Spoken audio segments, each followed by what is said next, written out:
Marky Woodshop 101 Supermax 1938 drum sander review. Well, fast forward, we got the drum sander put together without too much problem. I've added some wheels to it so we can roll around. The wheel kit they wanted $90 for. These are Harbor Freight wheels. I think I probably spent a third of that, I'm sure. And it rolls just fine. And I had to make no adjustments. They did a very good job adjusting this at the factory. There's a million adjustments on one of these, and you have to get them right. So fortunately, I didn't have to tweak any of that. The only problem is the on-off switch. It stays on all the time for the drum part. There are two motors. One's for the drum, housed in here, and the other's for the feed. So there are two separate motors, two separate switches. And the switch for this guy is on all the time. Better than off all the time, because then, wouldn't I have been pissed? So we're ready to kick the tires. First thing we have to do is hook up the dust unit, because these puppies will produce a lot of dust. And they have right on the hood of this, right directly above the drum, a 4-inch capacity sanding hose. I'm hoping that'll stay up there. Probably won't. It's not going to cooperate. I'll just stuff it down there. That'll be fine. And turn on our dust collection.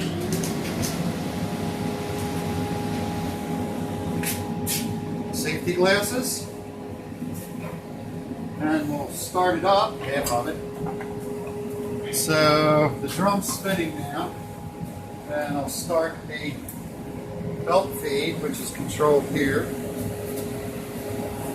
And I've got a small sample piece of mahogany that's very rough cut for a bandsaw, so we'll try and attempt to smooth that out. Let's see what happens.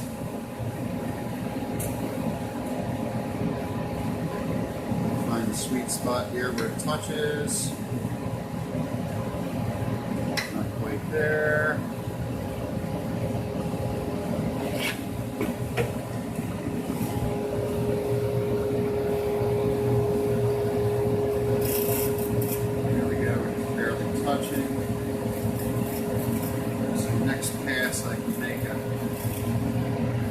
Educated guess. This has a very fine adjustment.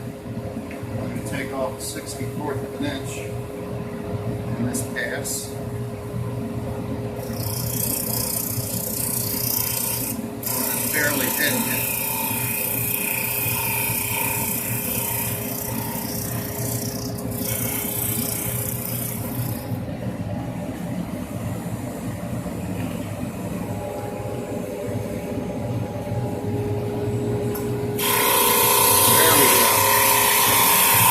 Full contact now. So it's starting to clean it up. It won't do it in one pass. Well, you might be able to do it in one pass. I don't like to do that. It's better to take off smaller bits than bigger bits.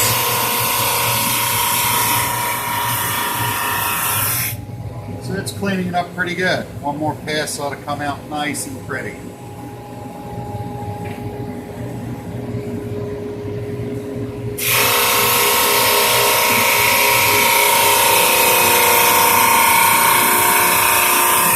There we go.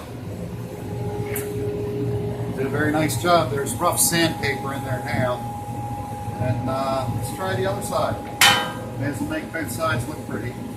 We're here.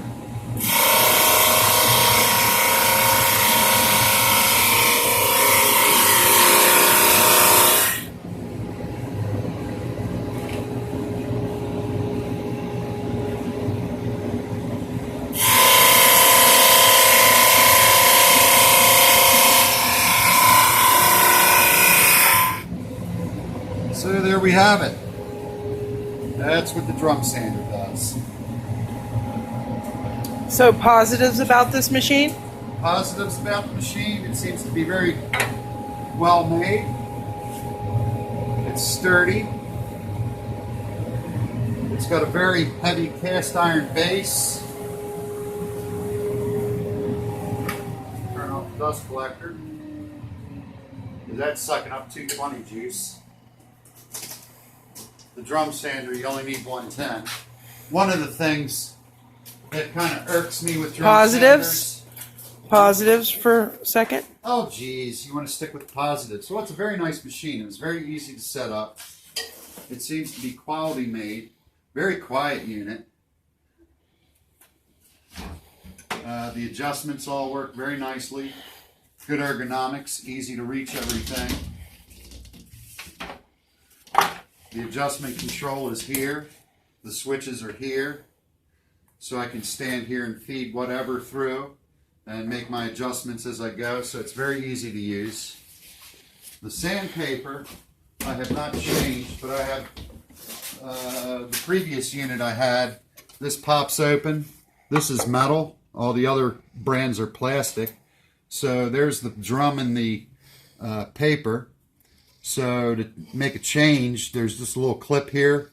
It unrolls and you can put on another one. It's pretty easy to do.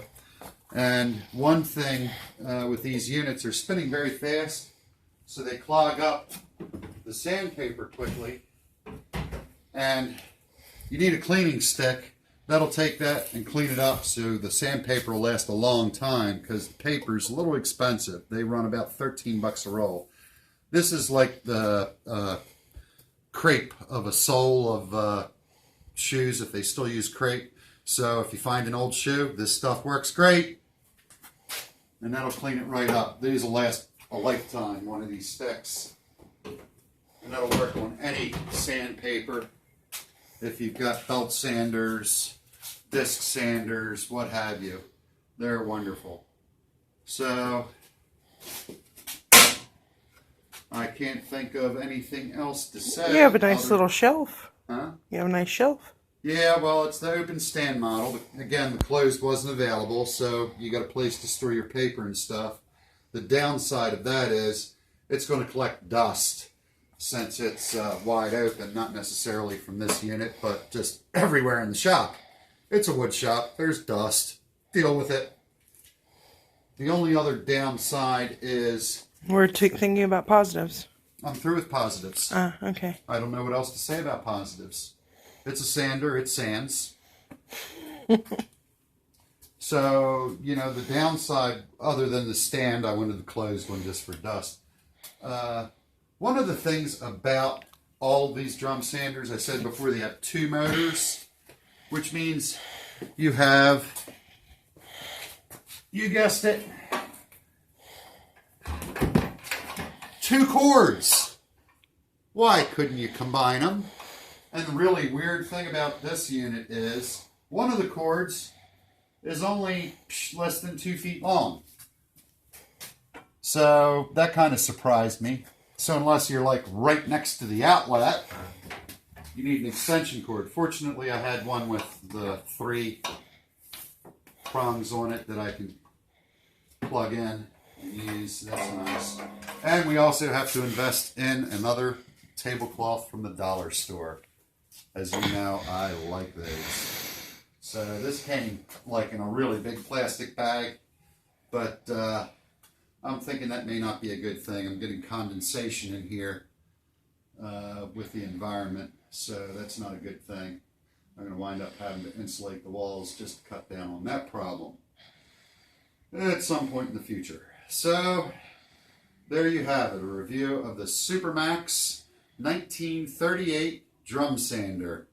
And it's called 1938, by the way, because the drum is 19 inches and it's open here.